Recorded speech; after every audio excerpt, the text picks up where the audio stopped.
Afternoon, everybody. Sorry to say we don't have a whole lot of time because of the ceremony happening at 2 o'clock, so I'll try and get to your questions as quickly as I can. I did want to begin with some news regarding Guantanamo.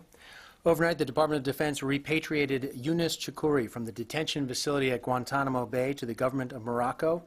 As directed by the President's January 22, 2009 executive order, the Interagency Guantanamo Review Task Force conducted a comprehensive review of this case. As a result of that review, which examined a number of factors, including security issues, Chakoury was unanimously approved for transfer by the 6 departments and agencies comprising the task force. In accordance with statutory requirements, the Secretary of Defense informed Congress of the United States' intent to transfer this individual and his determination that this transfer meets the statutory standard.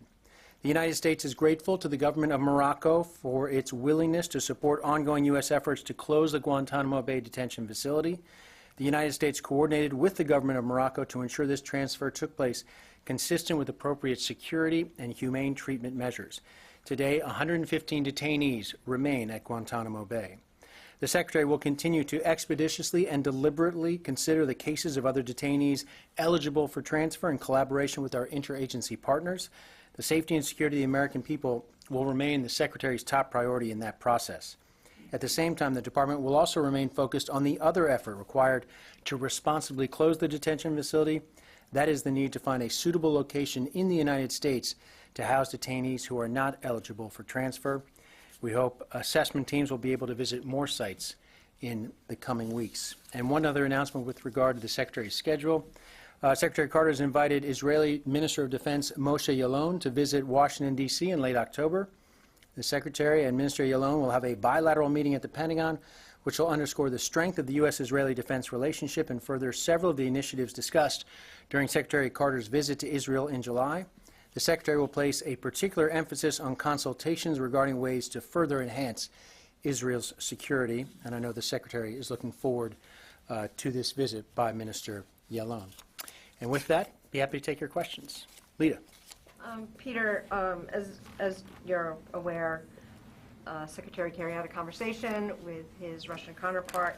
During that conversation, Minister Lavrov said he wanted to have military-to-military both meetings and discussions.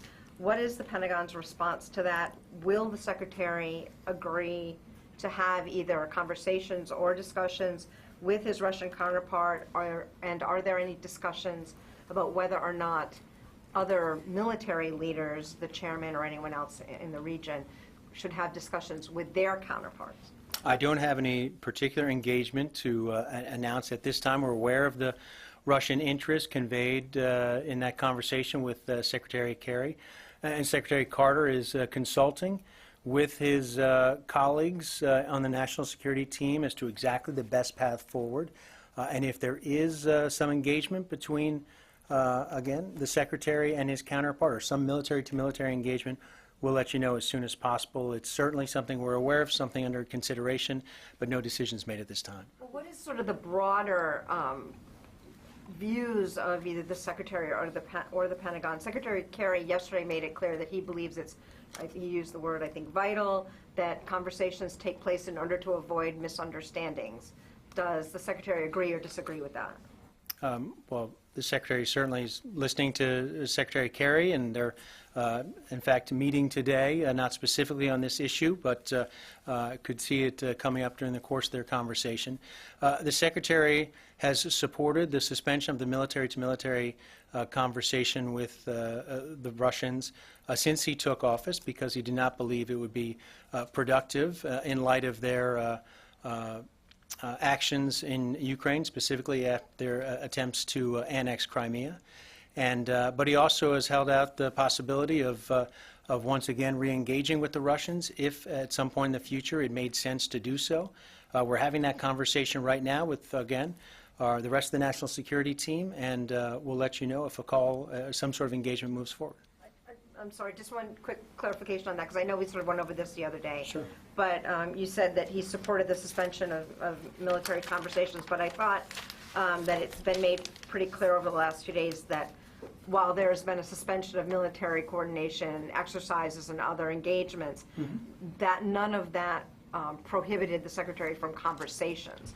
So I guess I'm just trying to figure out, had he until now interpreted that as prohibiting his conversation?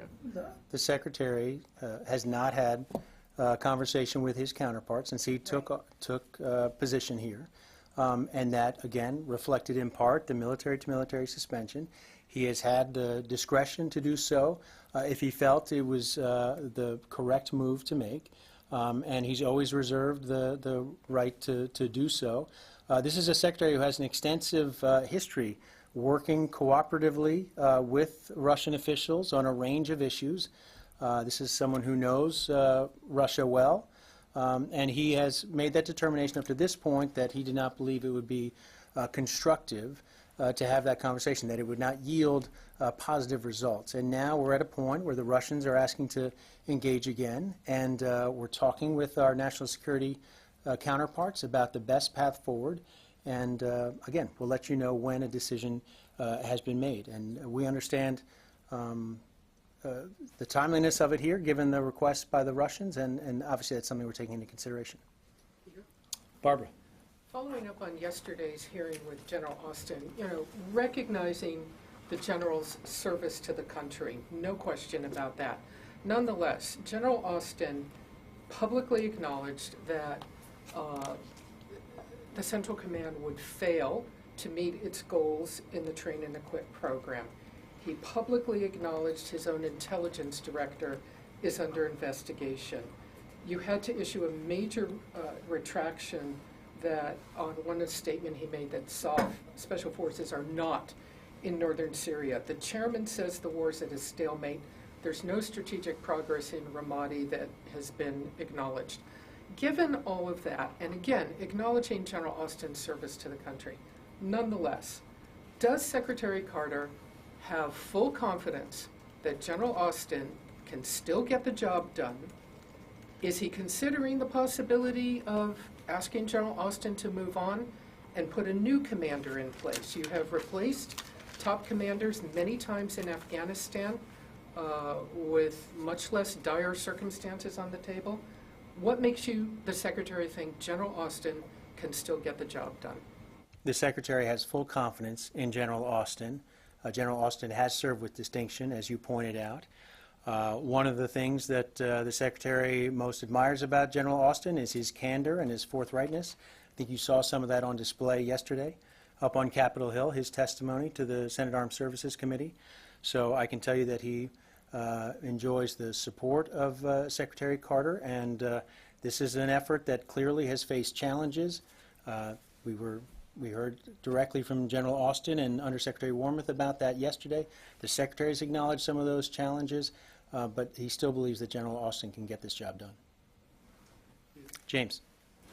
Peter, just to come at the same issue in a little bit different way. I've been in Washington for 21 years, covering both the Hill, the White House, now the Pentagon. And I have to be candid and say that yesterday's hearing was one of the most brutal hearings I've ever covered.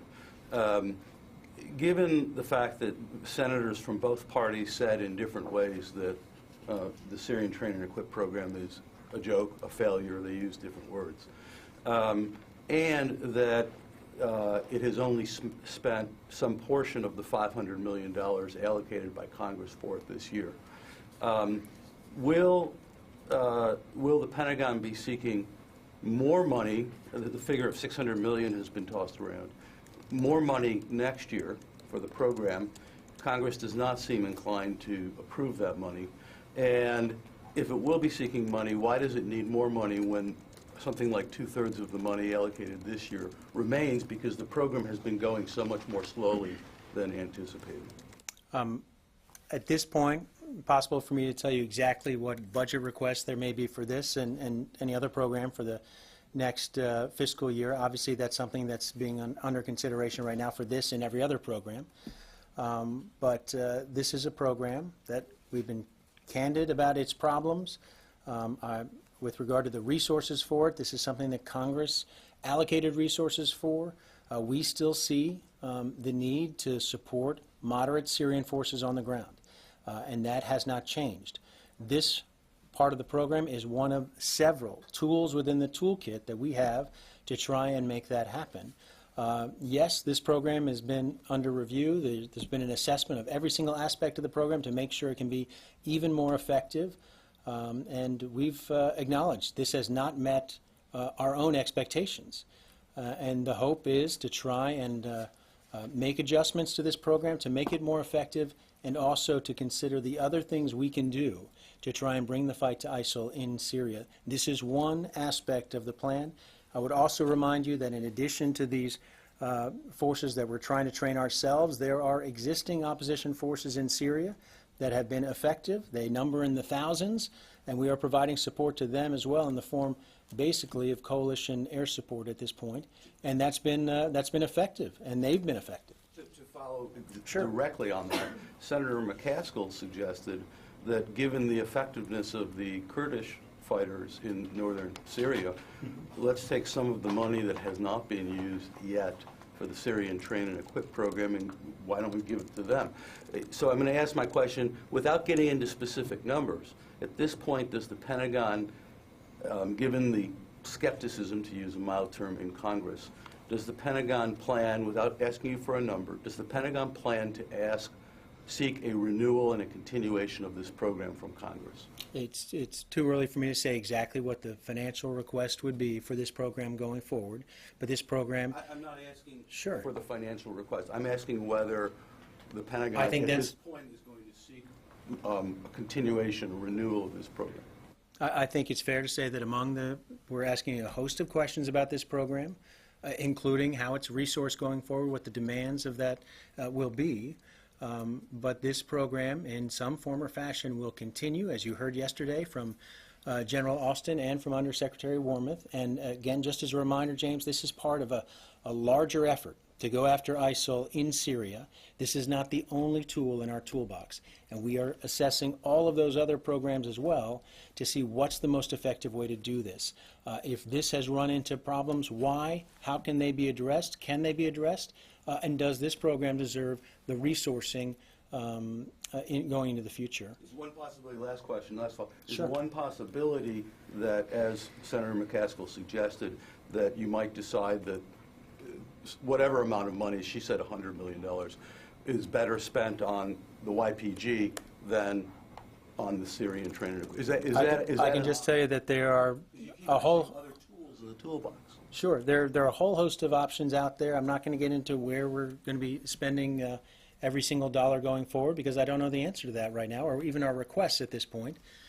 So it's too early to say exactly what the funding request will be, whether or not money will be allocated in different ways. But those are the kinds of questions, James, that we are asking, the hard questions here within this building about the program going forward and the best way to bring the fight to ISIL in Syria. And so, again, it's an important question. And this is support from Congress, and we appreciate Congress's support, and something we're going to continue to work with lawmakers going forward. Nancy. I'd like to push back a little bit on that. You said you were candid about the problems. One of the problems I'm having with is, in the past, when we have asked for specifics from officials here, for example, how many people were in the first class, we were told that that number wasn't available and it couldn't be released, and then Secretary Carter announced that 60 figure on the Hill. In recent weeks, we've been asking how many of those 54 trainees you had track of, where you believe they were, and you, from that podium, said that you were not going to get into the individual dispositions of individual fighters, and again, we had to wait to hear it from Capitol Hill. And so, and in between, we were told things like we couldn't get those numbers because it put those fighters in jeopardy, it was classified. And so I'd like some clarity about why is it when we ask for those figures, we can't get them, and yet we have to wait on the Hill to hear those numbers. If it's somebody's life at stake, why is it that General Austin and Secretary Carter can make announcements on figures and we can't get them unless they announce them? Nancy, this is sensitive information, obviously. This is a conflict zone for these individuals who have been trained and equipped, and it's sensitive information. And for me to disclose, it's been conveyed to me that I need to be careful about the numbers, the locations where these guys are going. Obviously, this is very risky business. These people are risking their lives to take this fight to ISIL and to be trained by the United States. So I'm going to continue to be very careful about the information I convey, and anyone here at the Department of Defense conveys with regard to their particular status, their location, that sort of thing. I hope you appreciate that. General Austin, Under Secretary Wormuth, have a separate responsibility when they testify on Capitol Hill to be as transparent as possible with members of Congress. They also have a certain degree of latitude given their positions with regard to some of this sensitive information. And so if there's a discrepancy there, that accounts for it. And I'm going to do everything I can, and I consistently ask for information I can relate to you all in as timely a fashion as possible. But I am going to err on the side of caution with regard to the safety and of these particular individuals. I understand that, but I guess Sure. the appearance is that when we hear that things are for intelligence reasons and security reasons, and then you have somebody at a 4-star level or the secretary level announcing them, it appears, frankly, and I hate to say this, that you guys are hiding behind intelligence and security claims to not be candid about what's happening. And You had the Secretary of Defense tell you some time ago the status of that first class. You had the general in charge and providing information yesterday. We are going to be as transparent as we can be in as timely a fashion as we can be. Again, General Austin is in a unique position to know exactly what's happening with this program, as is Under Secretary Wormuth. From this podium, I'm going to share as much information as I can in as timely a fashion as possible. Please keep asking the question, and I will continue to do my best to provide the answers for you. But I'm going to be really careful with this, particularly when lives are on the line, not just American lives. since you invited me to ask the question, Sure. now that he's already talked about the 5, can you tell us anything, or 4, can you tell us anything about the other 49 or 50 in terms of where they are, their dispositions, or any more details about their 4 or 5 and where they are? I can relay what you heard from Secretary Wormuth about 100 additional fighters in training with additional people in queue after that.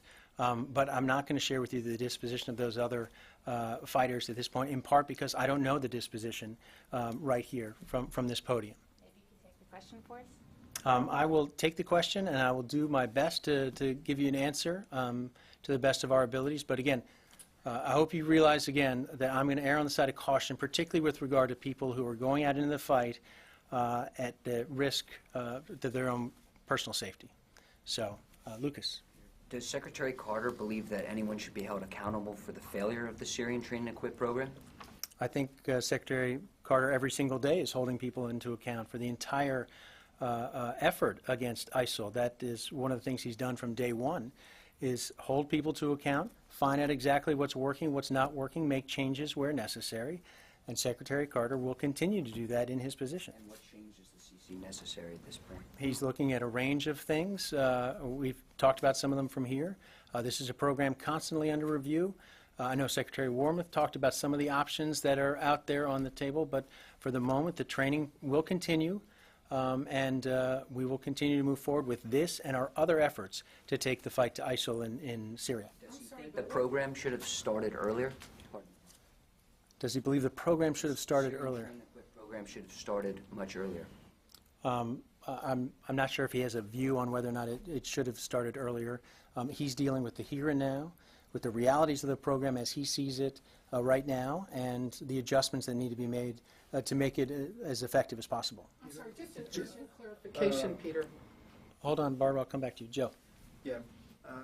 We were told this week from Captain Davis that the Pentagon has seen a flow of Russian equipments and military capabilities into Syria in order to install a FOB in the Latakia area.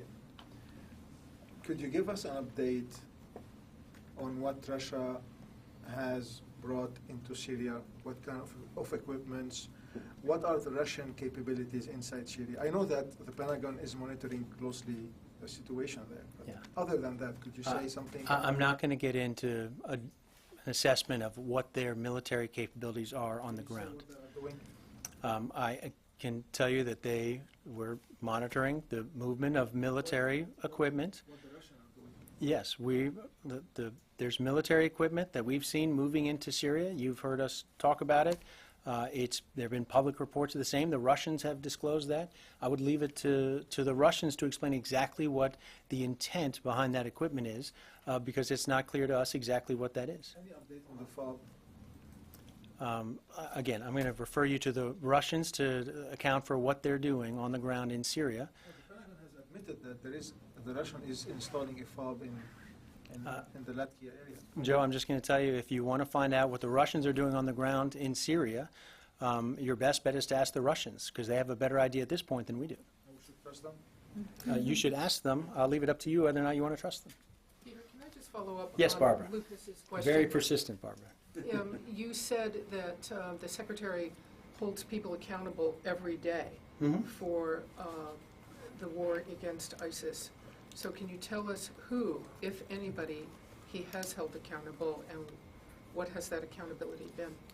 Barbara, he has regular conversations with his commanders, with the leadership within this building, with the policy team, with his press team as well, about everything that happens in this building, including the fight against ISIL. This is a secretary who expects results, who is meeting and trying to execute a strategy that he still believes in, but that he believes also can be made better, and that's what he's doing. You're describing a regular course of events that any Secretary of Defense would engage in. That's what he's doing, and he's holding people accountable in that process. I'm sorry, I really don't understand how that is holding anybody accountable.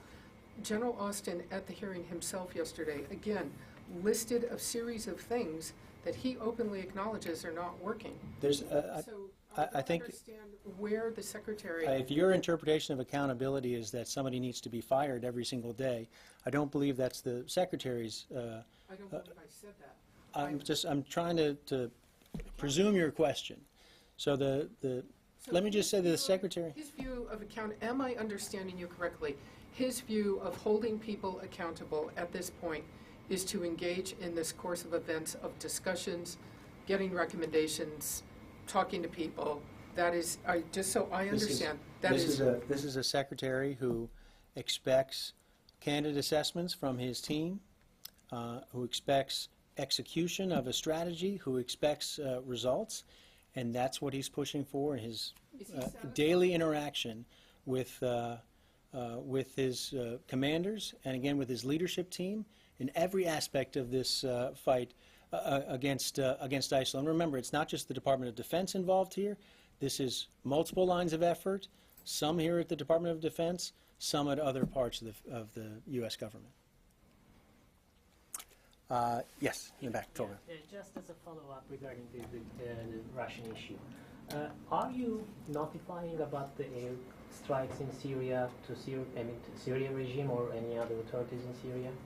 We're not coordinating with the Syrian regime in any way. I'm not talking about the coordination, but in the past, when this airstrikes started in Syria, you had notified, for example, the representative of Syrian government at UN to your letter.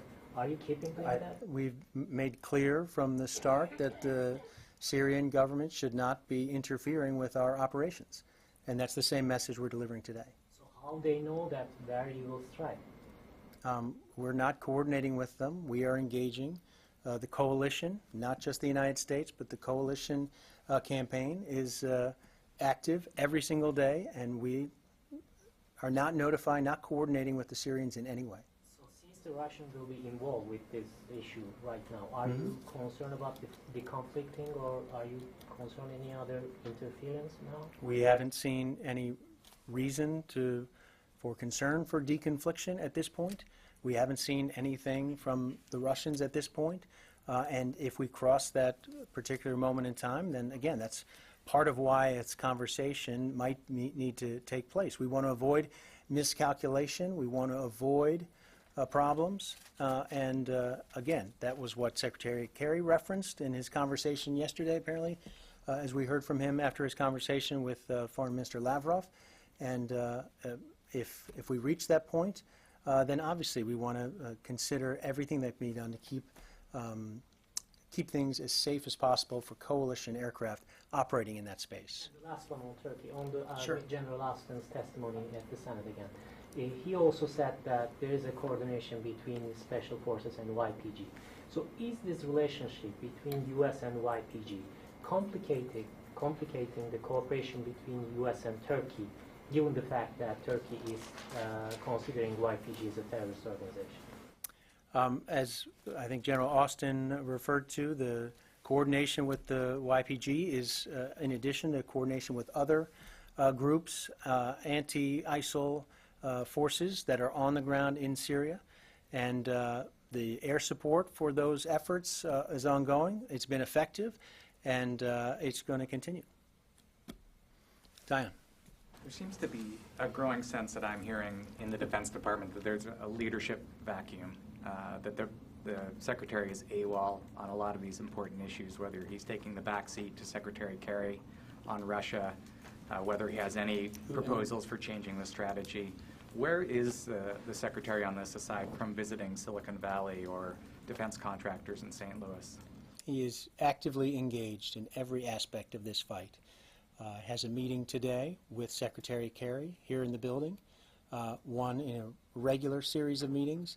This is a secretary directly involved in what's happening every single day, and to suggest otherwise would be incorrect.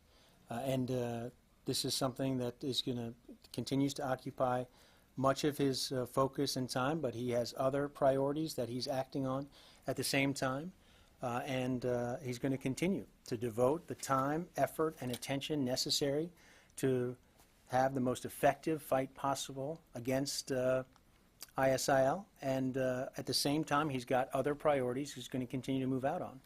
And if you could see what I see behind the scenes here, you'd see that firsthand. So We would actually love I know to you. hear I it. know you'd like to. If I could make that happen for all of you, I would. Just saying, believe me, he's working really hard on this issue when you see the outcome, which is a failure in a train and equip program, Russia building up, an investigation of the intelligence being provided to lawmakers. It does not look, from what we can see, like a lot is happening. Well, that may be your vantage point, Diane, but I can tell you this is a secretary moving on several different fronts, both within the building on a range of reform programs, in addition to these foreign policy and national security challenges. He's heading off to Europe soon for a firsthand assessment there with his NATO colleagues. This is a very busy secretary, doing his utmost to promote the national security of the United States in a complicated and challenging world. And he's going to continue to do that, even if others from outside have a different view of what he's accomplished so far. Phil. Reuters has a report today indicating that advanced Russian weaponry has found its way now to Syrian government forces. What is this department's view on that development? And does it complicate that and then Syria's airstrikes today on Raqqa? How do those complicate your operations? Obviously, the United States has had operations in the vicinity of Raqqa. We have no mechanism in place right now to deconflict with the Syrians that we've been made aware of. How are you thinking through those two issues of an increasingly well-armed Assad government forces and a more aggressive air posture by the Syrian government in areas that the United States has operated around? I talked just a moment about the fact that we're not coordinating our air campaign with the Syrians, and we will continue to, of course, be concerned about the safety of coalition pilots flying over Syria, and we would once again tell the Syrians not to interfere with those operations. And to your other point about the military, any further military enhancements for the Assad regime we think is counterproductive to the ultimate solution in Syria, which we think is a political and diplomatic solution, not a military solution.